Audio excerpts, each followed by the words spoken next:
Why you miss red flags until it's too late. This is day 46 and you're watching Choosing the Right Life Partner series. जो red flags होते हैं ना, most of the time अगर हम सही time दें ना, हमें नज़र आना स्टार्ट हो जाते हैं, लेकिन हम सही टाइम नहीं देते या फिर most of the time in तीन रीजंस की वजह से हमें नज़र नहीं आते, इन चीज़ों को हम फोकस नहीं करते। और जब नहीं करते तो फिर जब हम शादी के बाद कह रहे होते हैं ये वाली चीज़ें तो हमें थोड़ा सा हल्का हल्का हिंट कर रही थी, लेकिन अब ये चीज़ें खुल के सामने आना स्टार्ट हो गई हैं, तो फिर उस वक्त तक बहुत लेट हो चुकी होती है। ये तीन रीजंस हैं, you have to keep that in mind and these are the big red flags. Number one reason, attraction. Natural सी बात है, इमीडिएट बेसिस पे जब आपको कोई बहुत ज्यादा ही अच्छा लग जाता है ना, तो आपका ब्रेन सिग्नल जो हार्ट के साथ है वो बिल्कुल डिस्कनेक्ट हो जाता है। आपका ब्रेन आपको लॉजिकल रीजनिंग देता है, कीप इन माइंड। और जब आपको कोई चीज़ बहुत ज़्यादा अच्छी लगती है तो दिल का जो ताल्लुक है ना, रिश्ता, इमोशन का जो कनेक्शन है, वो ब्रेन के साथ डिस्कनेक्ट होता है और फिर आपको सारी बुरी चीज़ें हैं वो अच्छी लग रही होती हैं।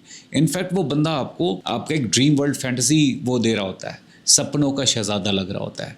और इसकी वजह से वो सारे रेड फ्लैग्स जो प्रीवियस वीडियोस में मैं मल्टीपल टाइम डिस्कस कर चुका हूँ, जो नज़र आने चाहिए, आपको वो नहीं दिखते। दूसरी रीज़न, आपको हल्की सी चीज़ें खराब दिखना स्टार्ट होती हैं, लेकिन आप उनको रेड फ्लैग कंसीडर किए बगैर आप बड़ी पिक्चर में सिर्फ अपने आप को, दिल को तसल्ली देने के लिए या इर्द गिर्द आपके ऐसा माहौल बनाया जाता है आपकी अपनी फैमिली की तरफ से कि कोई बात नहीं, अच्छा हो जाएगा, अच्छे की उम्मीद रखो, सब बेहतर हो जाता है, शादी के बाद चीज़ें बदल जाती हैं, ठीक हो जाती हैं।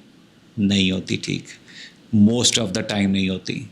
जो शादी से पहले आपको टॉर्चर मिल रहा होता है, साइलेंट टॉर्चर, शादी से पहले इनडायरेक्ट कम्युनिकेशन में आपको बहुत सी वो गलत बातें जो आपको जेन्युइनली समझ नहीं आ रही होती, आप अपने आप को कन्विंस कर रहे होते हो उनको समझने पे, वो बढ़ती हैं, ख़त्म नहीं होती। तीसरी रीज़न, सोशल प्रेशर। ये एक्सट्रीम होता है, स्पेशली जब फैमिलीज़ मिलती हैं, दो चार बार खाने खिलाए जाते हैं, आपस में बातचीत बढ़ जाती है, पिक्चर्स एक्सचेंज हो जाते हैं, मामला बहुत आगे बढ़ जाते हैं। एक स्टेज के बाद when you realise while intermingling and having a connection, यार ये बंदा पता नहीं क्यों एज ए लाइफ पार्टनर के तौर पे मैं इस बंदे को नहीं देखती या देखता, तो उस सिचुएशन में आपकी तरफ से ना करना आप सबसे बड़ा रेड फ्लैग कंसीडर किए जाते हो, हालांकि आप राइट पे होते हो। और उस सिचुएशन में आपको इतना सोशल प्रेशर किया जाता है कि तुम्हारे हाथ में हमारी इज्जत है, तुम पूरे खानदान की इज्जत ले डुबोगे, क्यों कि क्योंकि तुमने मना कर देना है। द पॉइंट इज, उस सिचुएशन में भी आप उन रेड फ्लैग्स को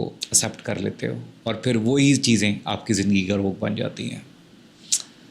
सी यू इन अदर एपिसोड।